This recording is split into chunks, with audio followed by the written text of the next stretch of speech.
Welcome to the अभ्यास academy students. आज हम क्लास 10th के केमिस्ट्री के सेकंड चैप्टर के बारे में बात करने वाले हैं, जो कि एसिड बेस एंड सॉल्ट्स है। और इसमें हमें एसिड्स के बेसिस के concept, physical property, chemical property, ये सब पढ़ना होगा। और इसी के साथ एसिड और बेस से सॉल्ट किस तरह से बनेंगे, कितने टाइप के सॉल्ट बनेंगे, ये सब हमें सीखना होगा। तो सबसे पहले हम इस चैप्टर के अकॉर्डिंग अपने एसिड और बेस के कॉन्सेप्ट को ही क्लियर कर लें कि एसिड और बेसिस कौन से होते हैं और कितने टाइप के होते हैं। अगर हम क्लासिकल कॉन्सेप्ट की बात करें तो उसके अकॉर्डिंग मैं एसिड और बेस को इस तरह से लिख दे रहा हूँ। एसिड वो चीज़ें होती हैं जो टेस्ट में सोर होती हैं, खट्टी होती हैं। जितनी भी चीज़ें खट्टी होंगी वो एसिड्स, और जो टेस्ट में बिटर, कड़वी होती हैं, वो चीज़ें बेस कहलाती थी। लेकिन बाद में फिर पता चला कि ऐसा ज़रूरी नहीं है कि जो चीज़ें खट्टी होंगी वही एसिड होंगी, जो कड़वी होंगी वही बेस होंगे। तो उसके बाद आर्हेनियस ने कॉन्सेप्ट दिया, और आर्हेनियस का कॉन्सेप्ट ये था कि अगर हम किसी केमिकल कंपाउंड को वाटर में डाल दें और वो H+ आयन दे तो वो एसिड होंगे, और जो OH+ आयन दे, OH- आयन दे, वो आपके बेसिस होंगे। तो यहाँ पे मैं लिख देता हूँ, एसिड वो होंगे जो give H+ ions in aqueous solution. इसका मतलब जो एक्वस सॉल्यूशन में, पानी में डालने पर H+ आयन बनाएंगे, वो चीज़ें हमारी एसिड कहलाएंगी। और यहाँ लिख देंगे गिव OH- आयन इन एक्वस सॉल्यूशन। पानी में डालने पर ही ये H आयन या OH आयन देते हैं। इसके लिए बोर्ड में एक क्वेश्चन भी पूछा जाता है, इसे नोट कर लीजिएगा। स्पेशली मान लीजिए क्वेश्चन के बेसिस पर मैं आपसे पूछूं कि अगर आपको, जैसा कि आपने छोटी क्लासेस में भी पढ़ा होगा, अगर आपको एक लिटमस का पेपर दे दें, litmus is a indicator. Indicators क्या होते हैं? जिनसे हमें एसिड और बेसिस का पता चलता है कि कोई चीज़ दी हुई है, हमें केमिकल कंपाउंड दिया हुआ है या उसका सॉल्यूशन दिया हुआ है, वो एसिडिक है या बेसिक है नेचर में, तो वो लिटमस से हम बता सकते हैं। दो तरह का होता है, रेड और ब्लू, वो आप छोटी क्लासेस में पढ़ चुके हैं और इसमें भी हम डिटेल में पढ़ेंगे उस बारे में। तो फिलहाल हम बात करते हैं कि अगर लिटमस लें, वो भी ड्राई लिटमस पेपर लें और उसको ड्राई HCl में डाला जाए, तो क्या वो कलर चेंज करेगा? तो ऐसा नहीं होगा। देखिए HCl ये हमारे पास एक कंपाउंड है, और अगर हम इसे इसके आयन में तोड़ दें तो ये दो आयन से बना हुआ है, एक H+ आयन और एक Cl- आयन। तो ये केवल तब होगा जब आप इसको पानी में डालेंगे, जब ये एक्वस सॉल्यूशन में होगा।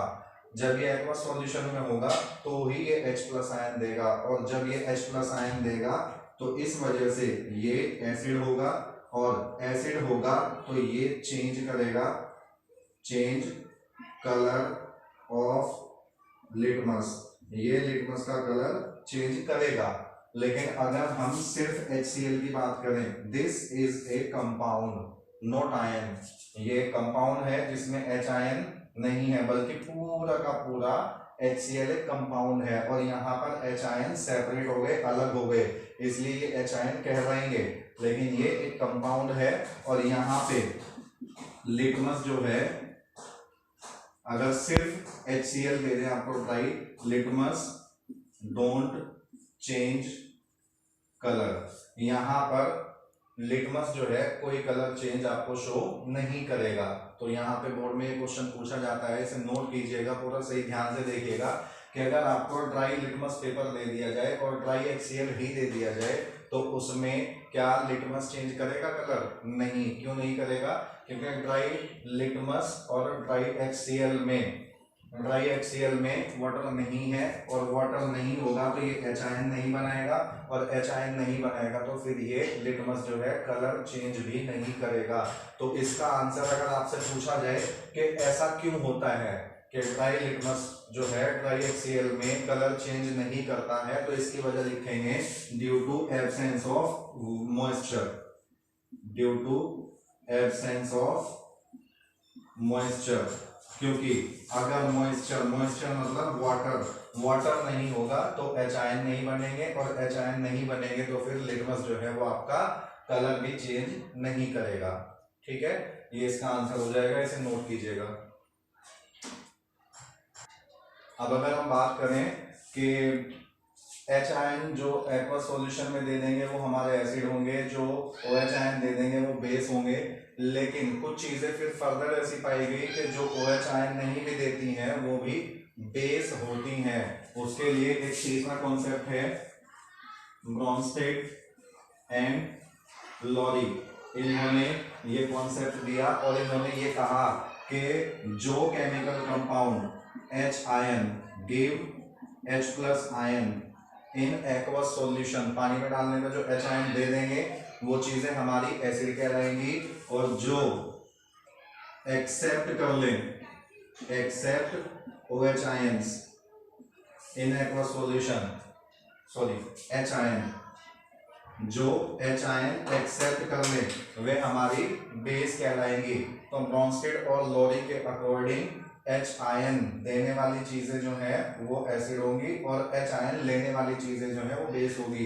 एक एग्जांपल के तौर पे मैं यहाँ पे लिखता हूँ कि अगर मान लीजिए हम H2SO4 को पानी में डाल दें, इसका एक्वस सॉल्यूशन ले लें, तो ये आपका टूट करके दो एच आयन अलग हो जाएंगे और SO4 2 आयन सल्फेट आयन ये दोनों सेपरेट हो जाएंगे। तो ये एच आयन दे रहा है, ये एसिड है।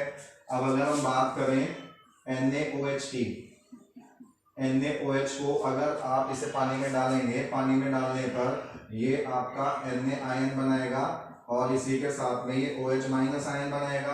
तो NaOH पानी में डालने पर OH आयन बना रहा है, तो आर्हेनियस के कॉन्सेप्ट के अकॉर्डिंग ये आपका बेस है।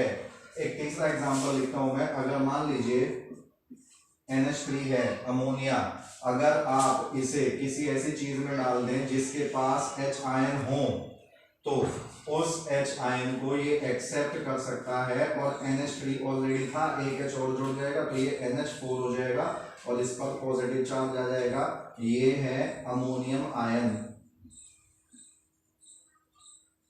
तो इस कॉन्सेप्ट के अकॉर्डिंग, ब्रॉन्स्टेड लोरी के कॉन्सेप्ट के अकॉर्डिंग मैं आपको समझाना चाह रहा हूं कि जिन चीजों ने एच आयन दिया वे तो एसिड हुए, आर्हेनियस के कॉन्सेप्ट के अकॉर्डिंग जिन चीजों ने OH आयन दिया वो आपके बेस होंगे, और जो चीजें आपकी एच आयन एक्सेप्ट कर रहे वो एसिड होंगी। तो यहाँ पे आपके मन में सवाल होगा कि ये एच आयन किस तरह से एक्सेप्ट कर रहा है, इसमें तो OH भी नहीं है, OH नहीं है तो फिर ये बेस किस तरह से हुआ। एक्चुअली इसमें लोन पेयर ऑफ इलेक्ट्रॉन होते हैं। अब लोन पेयर ऑफ इलेक्ट्रॉन का कॉन्सेप्ट क्या है, मैं थोड़ा सा आपको आइडिया देता हूं। देखिए, जैसा कि आपने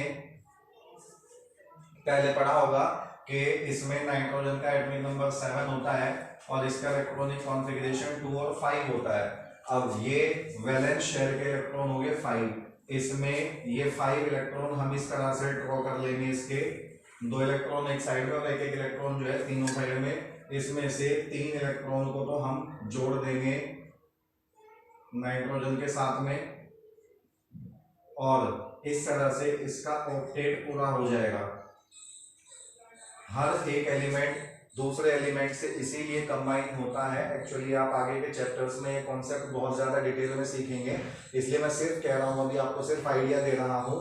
हर एक एलिमेंट दूसरे एलिमेंट से इस वजह से जुड़ता है कि उसकी वैलेंस शेल में 8 इलेक्ट्रॉन हो जाएं। तो देखिए 5 तो इसकी वैलेंस शेल में ऑलरेडी इलेक्ट्रॉन थे और यहाँ पर 3 इलेक्ट्रॉन इसने शेयर कर लिए, तो इस बॉक्स के अंदर इसके पास हो गए 8 इलेक्ट्रॉन। लेकिन एक चीज ऑब्जर्व कीजिए कि ये इलेक्ट्रॉन जो है ये भी जुड़ गए, ये इलेक्ट्रॉन हाइड्रोजन के साथ जुड़ गए, ये इलेक्ट्रॉन ये भी हाइड्रोजन के साथ जुड़ गए। जो ये डॉट और क्रॉस लगाए हैं ये इलेक्ट्रॉन को रिप्रेजेंट करने का तरीका है। तो जो इलेक्ट्रॉन बॉन्ड बनाते हैं केमिकल बॉन्ड, वो इलेक्ट्रॉन कहलाते हैं बॉन्ड पेयर ऑफ इलेक्ट्रॉन। तो ये जो वैलेंस शेल में से 3 इलेक्ट्रॉन तो शेयर हो गए, इन्हें बॉन्ड पेयर कहेंगे, और ये जो 2 इलेक्ट्रॉन बचे हैं वैलेंस शेल के, इन्हें कहते हैं लोन पेयर ऑफ इलेक्ट्रॉन। तो डेफिनेशन आप चाहें तो लिख सकते हैं कि किसी भी एलिमेंट के वे वैलेंस शेल के वे इलेक्ट्रॉन जोन से बॉन्ड बनाने में यूज होते हैं तो बॉन्ड पेयर ऑफ इलेक्ट्रॉन, और जोन से इलेक्ट्रॉन बच जाते हैं वैलेंस शेल के वे इलेक्ट्रॉन जो बॉन्डिंग में पार्टिसिपेट नहीं करते, वे इलेक्ट्रॉन आपके कहलाएंगे लोन पेयर ऑफ इलेक्ट्रॉन। तो ये इलेक्ट्रॉन आपके लोन पेयर ऑफ इलेक्ट्रॉन होंगे जो वैलेंस शेल के इलेक्ट्रॉन बॉन्डिंग में पार्टिसिपेट नहीं करते, और ये मॉलिक्यूल में जिस एटम के पास होते हैं उसके पास कैपेसिटी होती है कि किसी को दे सकता है। वैसा ही कुछ यहाँ पे हुआ, हाइड्रोजन में एक इलेक्ट्रॉन होता है, वो इसने किसी को दे दिया, इलेक्ट्रॉन देने के बाद तभी तो इस पर पॉजिटिव चार्ज आया। अब इस पॉजिटिव चार्ज के बाद इसको हीलियम के जैसे अपना कॉन्फ़िगरेशन करने के लिए इसको 2 इलेक्ट्रॉन की जरूरत है, और वो 2 इलेक्ट्रॉन ये n इसको दे देगा, और n इसको देने के बाद में फिर ये NH4 प्लस हो जाएगा। इसका जो पॉजिटिव चार्ज है वो n के ऊपर आ जाएगा, एक्चुअली वो पूरे के पूरे मॉलिक्यूल पे आ जाएगा। तो ऐसी चीजें जो आपके एच आयन एक्सेप्ट कर सकती हो, फिलहाल हम इसी के बारे में बात करेंगे। अमोनियम का ज्यादातर आपके सिलेबस में यही इसी से रिलेटेड क्वेश्चन होंगे और ज्यादा नहीं होंगे, और ज्यादा हाई लेवल की बातें जो है वो आप 11th क्लास में सीखेंगे। तो यहाँ पर ये इसे एच आयन एक्सेप्ट कर रहा है तो ये आपका बेस होगा, ठीक है। और इसके अलावा और हम एग्जांपल ले लेते हैं, जैसे मान लीजिए हम कहें कि हमारे पास CaOH ट्वाइस है, तो CaOH ट्वाइस को अगर पानी में डालेंगे तो ये अपने आयंस में टूटेगा, Ca2 plus and OH2 minus, OH minus 2 बनेंगे। ये 9th क्लास में आप जिस तरह से आयंस को जोड़ के फॉर्मूले लिखने आपने सीखे हैं, वैसे ही यहाँ पे आपको तोड़ना सीखना होगा कि कंपाउंड में कौन कौन से आयन प्रेजेंट हैं। तो इस तरह से ये OH आयन दे रहा है तो ये एक बेस कहलाएगा। अब हम बात करते हैं एसिड और बेस के टाइप्स की। टाइप्स, यहां पर हम एसिड के टाइप लिख लेते हैं और यहां पर हम बेस के टाइप लिख लेते हैं। तो ये एसिड और बेस, जैसे हमने अभी कहा कि ये पानी में डालने पर, एक्वस सॉल्यूशन में डालने पर ये H आयन और OH आयन में टूट जाते हैं। तो इस आधार पर के कौन कितने H आयन में टूट जाएगा, कौन ज्यादा टूटेगा, कौन कम टूटेगा, उसके बेसिस पर ये आपके 2 तरह के हो सकते हैं। और वो है एक तो स्ट्रॉन्ग एसिड जिन्हें हम SA से रिप्रेजेंट करेंगे, और एक होंगे वीक एसिड जिन्हें हम WA से रिप्रेजेंट करेंगे। ऐसे ही हमारे पास बेसिस होंगे जो हमारे स्ट्रॉन्ग बेस होंगे जिन्हें हम SB से डिनोट करेंगे, और एक हमारे पास वीक बेस होंगे जिन्हें हम WB से रिप्रेजेंट करेंगे। तो अगर मान लीजिए कोई आपसे पूछने लगे कि स्ट्रॉन्ग एसिड कौन से होते हैं या वीक एसिड कौन से होते हैं, तो इन्हें आप कह सकते हैं जो आयोनाइज हो जाते हैं 100% इन एक्वस सॉल्यूशन। इसका मतलब ये है कि जो पानी में डालने पर H आयन में टूट जाते हैं 100%। मान लीजिए आपने 10 HCl लिए, तो इसे पानी में डालने पर आपके पास 10 H आयन होंगे और 10 ही आपके पास Cl आयन होंगे। तो 10 HCl के मॉलिक्यूल लिए थे, 10 ही H और 10 ही Cl आयन बने।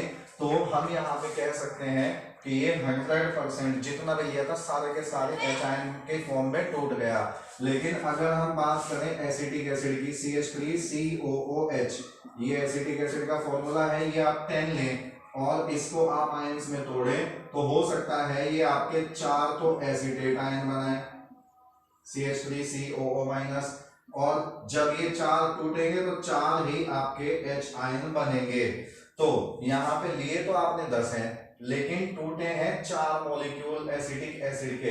तो ये वाली चीज जो है ये 100% आयनाइज हो रही है, और इन्हें आप कह सकते हैं डोंट आयनाइज 100%, जो 100% आयंस में नहीं टूटते। तो ऐसे एसिड जो 100% आयन में टूट जाए वे तो स्ट्रॉन्ग एसिड, जो 100% आयन में ना टूटे वे वीक एसिड। इसी तरह से स्ट्रॉन्ग बेस होते हैं, जो 100% आयन में टूट जाए बेस वो आपके स्ट्रॉन्ग बेस, और जो 100% आयन में ना टूटे बेस वे आपके कहलाएंगे वीक बेस। तो अब ऐसे कौन से एग्जाम्पल हैं वो आपको याद रखना होगा, क्योंकि इस चैप्टर में ये कॉन्सेप्ट बहुत वैल्यू रखता है, बहुत सारे क्वेश्चन और बहुत सारे आगे के कॉन्सेप्ट इसी चीज पर डिपेंड करेंगे। आपको याद रखने होंगे strong acid, weak acid, strong base और वीक बेस। तो स्ट्रॉन्ग एसिड में आप केवल 3 एग्जांपल लेंगे। एक तो HCl जिसका नाम हाइड्रोक्लोरिक एसिड है, एक H2SO4 सल्फ्यूरिक एसिड और एक HNO3 नाइट्रिक एसिड। तो ये नाम नोट कर ले, वैसे तो ये आपको याद होंगे लेकिन फिर भी ये हाइड्रोक्लोरिक एसिड है, ये सल्फ्यूरिक एसिड है और ये नाइट्रिक एसिड है।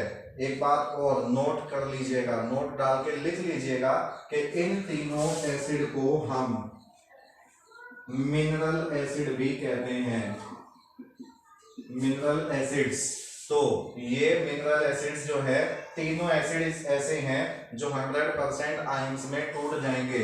और अगर हम वीक एसिड की बात करें तो जैसे अभी एक एग्जांपल हमने लिखा था एसिटिक एसिड, ये भी आपका वीक एसिड की कैटेगरी में आएगा, या H2CO3 कार्बोनिक एसिड। इनके नाम साथ साथ लिखते चलिएगा, आपको जितना ज्यादा आप ये नाम लिखेंगे और फॉर्मूले लिखेंगे उतनी ज्यादा केमिकल कंपाउंड के नेम की प्रैक्टिस होगी।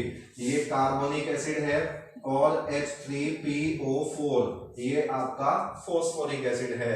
तो 3 आपके हुए ऐसे एसिड जो आपके स्ट्रॉन्ग एसिड की कैटेगरी में HCl, H2SO4, HNO3, और ये 3 आपके सिलेबस में ऐसे हैं जो वीक एसिड की कैटेगरी में है। तो और भी बहुत सारे, लेकिन फिलहाल आपके सिलेबस से रिलेटेड बातें करेंगे। स्ट्रॉन्ग बेस की अगर हम बात करें तो बेस कौन से लेंगे हम, वे चीजें जो OH आयन देती हैं पानी में आर्हेनियस के कॉन्सेप्ट के अकॉर्डिंग। तो केवल 2 चीजें ऐसी लीजिएगा, एक तो NaOH सोडियम हाइड्रोक्साइड और एक KOH पोटेशियम हाइड्रोक्साइड। ये दोनों बेस ऐसे हैं जो आपके स्ट्रॉन्ग बेस हैं। इसके अलावा कोई भी चीज ऐसी जिसमें OH आयन दिखे आपको, वे सारी आपकी वीक बेस की कैटेगरी में आएगी। जैसे सबसे पहले ले लेते हैं NH4OH, इसका नाम है अमोनियम हाइड्रोक्साइड, CaOH ट्वाइस, ये ले लेते हैं कैल्शियम हाइड्रोक्साइड, ये भी आपका वीक बेस की कैटेगरी में आएगा। अगर हम बात करें ZnOH ट्वाइस, जिंक हाइड्रोक्साइड, ये भी वीक बेस में आएगा। MgOH का ट्वाइस, ये भी आपका वीक बेस में आएगा। तो ऐसी कोई भी OH की चीज हो जिसमें आपको NaOH और KOH ना दिखे, NaOH KOH के अलावा जो भी OH वाली चीजें होंगी वो आपकी सारी वीक बेस की कैटेगरी में आएंगी। इनको नोट कर लीजिए, ये पोज करके आप नोट करते रहे साथ में चीजें। अब हम नेक्स्ट टॉपिक पढ़ते हैं अपना केमिकल प्रॉपर्टीज ऑफ एसिड्स। जो एसिड्स आपके होते हैं उनकी केमिकल प्रॉपर्टीज क्या होती हैं। देखिए एक चीज बहुत ध्यान से सुन लीजिए कि यहाँ पे आपको अगर बेसिस समझ में आ जाए एसिड्स की केमिकल रिएक्शन का, तो आप अपनी तरफ से बहुत सारी रिएक्शन लिख सकते हैं। तो आपको बेसिस समझना जरूरी है, उसमें आप एसिड चेंज करते रहें, उसमें आप दूसरा एलिमेंट चेंज करते रहें, दूसरा कंपाउंड चेंज करते रहें, तो वो रिएक्शन की संख्या आपकी बढ़ती चली जाएगी। लेकिन बेसिक कॉन्सेप्ट आपको समझ में आना जरूरी है। जैसे कि 8th क्लास में कॉन्सेप्ट होता है, वहां पे आपने पढ़ा भी होगा, आपको पता होगा। जैसे पहली रिएक्शन हम लिखते हैं कि जब भी कोई एसिड रिएक्शन करेगा किसी बेस से, तो एसिड और बेस रिएक्शन करके क्या बनाते हैं, वो आपके बनाते हैं सॉल्ट और वाटर। तो ये रिएक्शन कभी कभी नाम भी आपसे पूछा जा सकता है, ध्यान रखिएगा। जब भी कभी एसिड और बेस आपस में रिएक्शन करेंगे तो वो सारी चीजें आपकी सॉल्ट और वाटर बनाएंगी। इस रिएक्शन को कहते हैं न्यूट्रलाइजेशन रिएक्शन, न्यूट्रलाइजेशन रिएक्शन, क्योंकि इसमें एसिड भी और बेस भी दोनों न्यूट्रलाइज हो जाते हैं। मतलब ये एसिड एसिड नहीं रहेगा, बेस बेस नहीं रहेगा और ये न्यूट्रल हो जाएंगे, इसलिए इन रिएक्शन को न्यूट्रलाइजेशन रिएक्शन कहते हैं। एक तो एग्जांपल से समझ लेते हैं। मान लीजिए आपने HCl लिया और इसकी रिएक्शन आपने NaOH से करवा दी। तो जो फर्स्ट चैप्टर में प्रीवियस यूनिट में आपने पढ़ा डबल डिस्प्लेसमेंट रिएक्शन के बारे में, कुछ उसी तरह के कॉन्सेप्ट को यहाँ पे लगाएं कि इसको बॉक्स में लिख ले, जो बॉक्स में है वो एक जगह जोड़ दे, बाकी को एक जगह, तो ये बनाएगा NaCl प्लस H2O। तो ये हमारा सॉल्ट है और ये वाटर है, और हम अभी पढ़ चुके हैं ये हमारा बेस है और ये हमारा एसिड है। अब दूसरी चीज लेते हैं, अगर मैं एसिड यही सेम रखता हूं और मैं कोई और बेस ले लूं, मान लीजिए मैं यहाँ पे ले लेता हूं CaOH का होल ट्वाइस, तो इस चीज को आप बॉक्स में बंद कर दें। अब फॉर्मूले लिखने प्रीवियस चैप्टर में आप सीख ही चुके हैं, Ca और Cl, ये फॉर्मूला मत लिख दीजिएगा। CaCl को एक जगह जोड़ के CaCl कंपाउंड का फॉर्मूला नहीं होगा, बल्कि Ca के ऊपर 2+ चार्ज होता है, Cl के ऊपर -1 चार्ज होता है, क्रॉस करेंगे तो ये इधर आ जाएगा, इसकी वैल्यू इधर आ जाएगी, तो फॉर्मूला बनेगा आपका CaCl2। और ये 2 OH हैं और यहाँ बैलेंस करने के लिए 2 ही H ले लेंगे, तो ये हो जाएगा H2O के 2 मॉलिक्यूल्स। बैलेंसिंग आप पिछले चैप्टर में सीख ही चुके हैं। तो ये सॉल्ट है और ये आपका वाटर है। अब की बार मैं ये बेस ले लेता हूँ NaOH और इसके साथ में रिएक्शन करवा देता हूँ किसी और एसिड की, मान लीजिए H2SO4 ले लेते हैं, ये एसिड ले लें हम यहाँ पर। तो आप इसको इस तरह से बॉक्स में बंद कर दीजिए। अब NaSO4 कुछ फॉर्मूला नहीं होता है, बल्कि फॉर्मूला आप रफ साइड में करके देख सकते हैं, वो आपका फॉर्मूला बनेगा Na2SO4, ये सॉल्ट है और H2O। तो इस तरह से किसी भी एसिड की किसी भी बेस से रिएक्शन करवा दीजिए। अभी जो थोड़ी देर पहले हमने एसिड्स और बेसिस लिखे थे, स्ट्रॉन्ग वीक, कोई किसी की भी लिख दीजिए आप रिएक्शन, तो 8-10 रिएक्शन सिर्फ इस एक बेसिस पर लिखी जा सकती हैं कि कभी भी कोई भी एसिड और कोई भी बेस रिएक्शन करेंगे तो हमेशा सॉल्ट एंड वाटर ही बनेगा। ठीक है, तो ये कॉन्सेप्ट आप दिमाग में रखते हुए जितनी रिएक्शन चाहें लिख सकते हैं। हम नेक्स्ट बेसिस की बात करते हैं।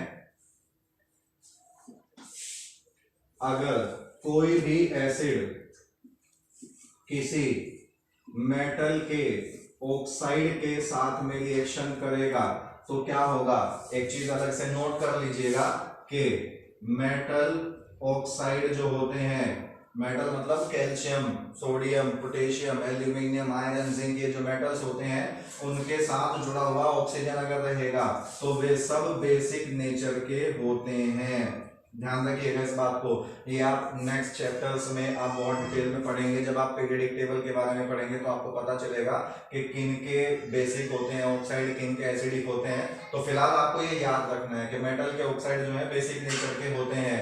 तो मेटल ऑक्साइड के साथ एसिड कभी भी रिएक्शन करेंगे वो हमेशा आपके सॉल्ट्स बनाएंगे और वाटर बनाएंगे।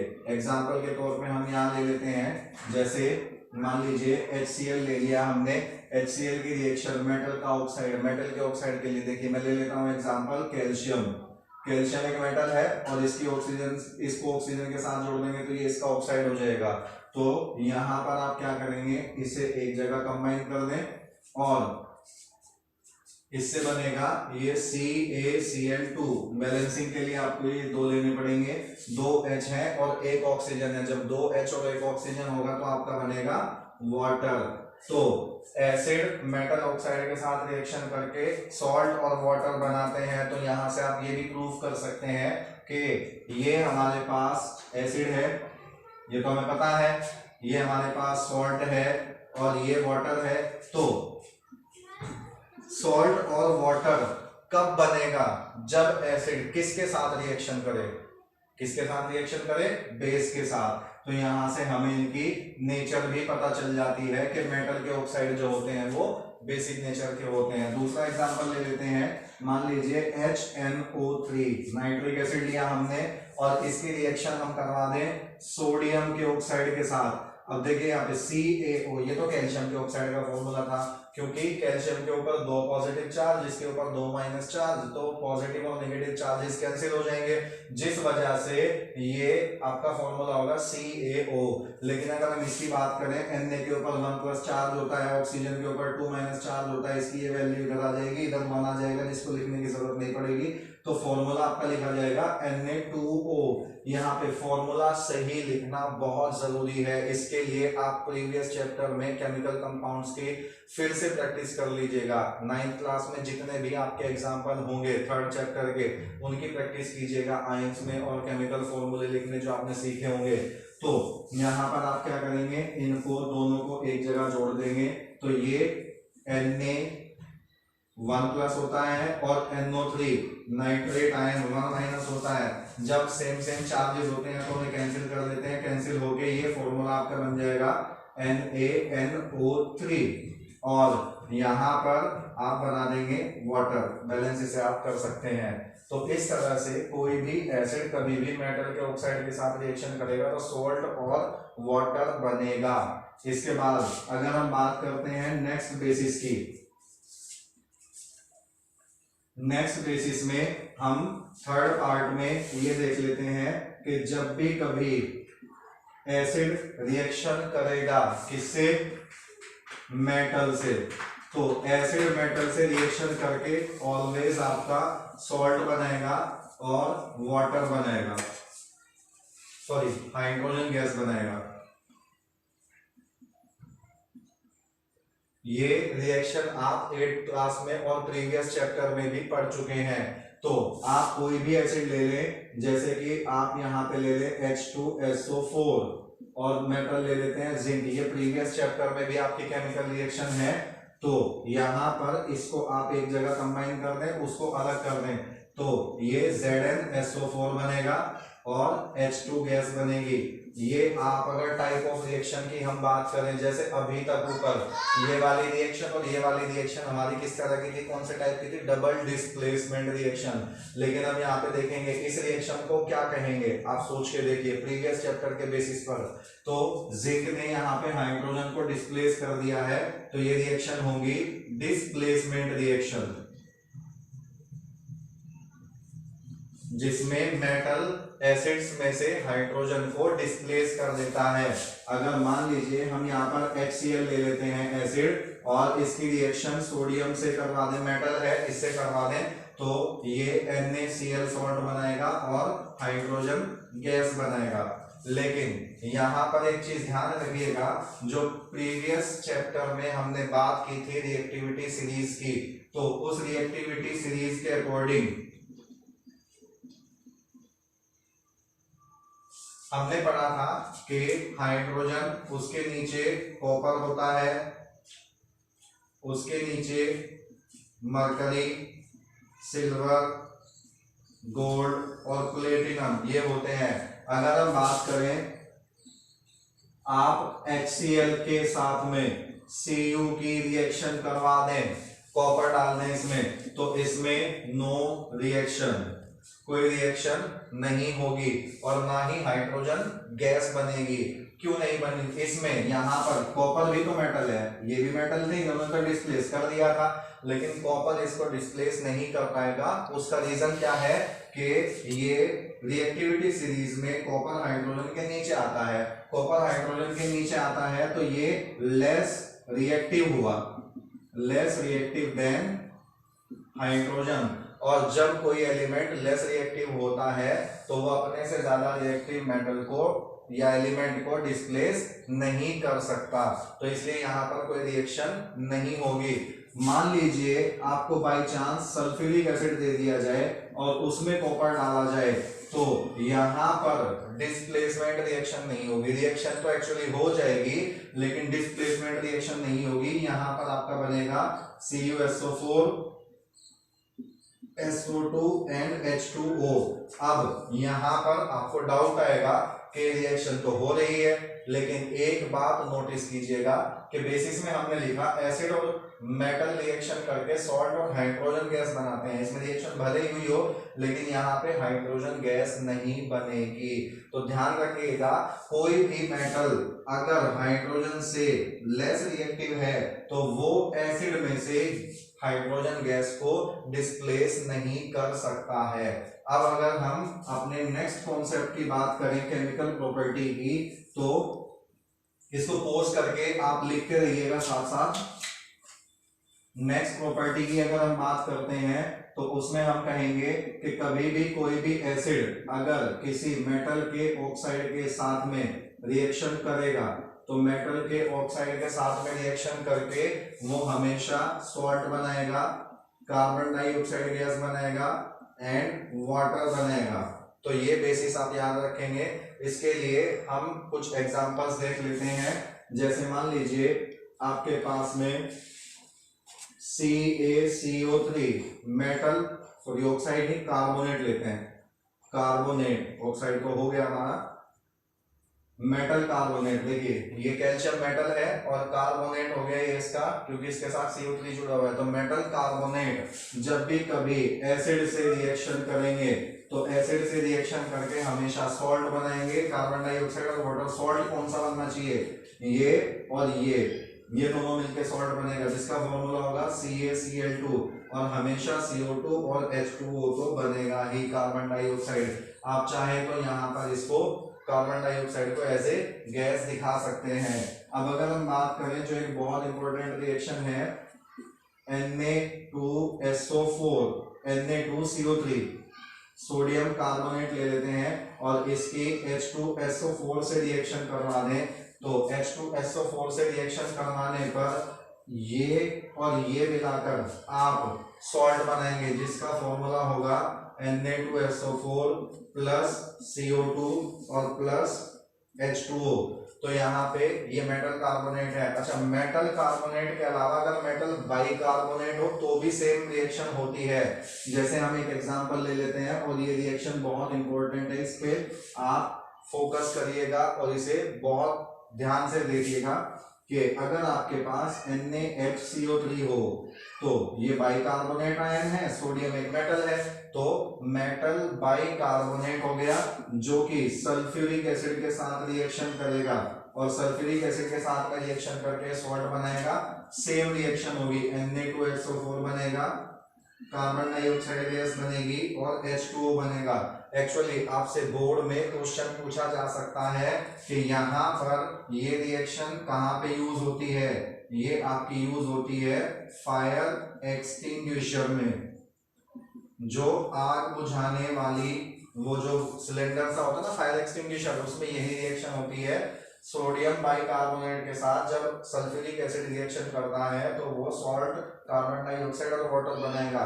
तो ये आग किस तरह से बुझा देता है, देखो इस रिएक्शन में जो कार्बन डाइऑक्साइड गैस बनी है, ये कार्बन डाइऑक्साइड ऑक्सीजन की सप्लाई को बंद कर देगी। आग जलने के लिए तीन चीजें जरूरी हैं, ऑक्सीजन, इग्निशन टेम्परेचर और एक फ्यूल।